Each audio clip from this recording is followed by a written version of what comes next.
کی نماز پڑھ کے یوں دنیا بھاگتی ہے، او ہو پتہ نہیں کون سی پیچھے آگ تھی جو بجھائی جائے گی۔ اور آج تک لوگ مسئلہ پوچھ رہے ہیں کہ جمعے کی بعد والی سنتیں کتنی ہوتی ہیں۔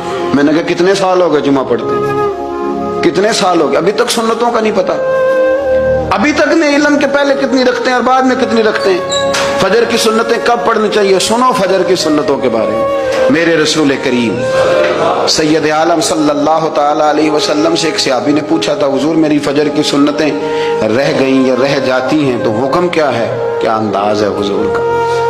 بخاری مسلم کے لفظ سنو، حضور سید عالم صلی اللہ علیہ وسلم فرمانے لگے، اس نے کیا پوچھا تھا، حضور جواب کیا دیتے، فرمایا فجر کی سنتیں کبھی نہ چھوڑنا، فجر کی پہلی 2 سنتیں کبھی نہ چھوڑنا۔ یا رسول اللہ صلی اللہ تعالی علیہ وسلم میری رہ گئی ہیں، رہ جاتی ہیں، فرمایا فجر کی 2 سنتیں نہ چھوڑنا، فرمایا فجر کی پہلی 2 سنتیں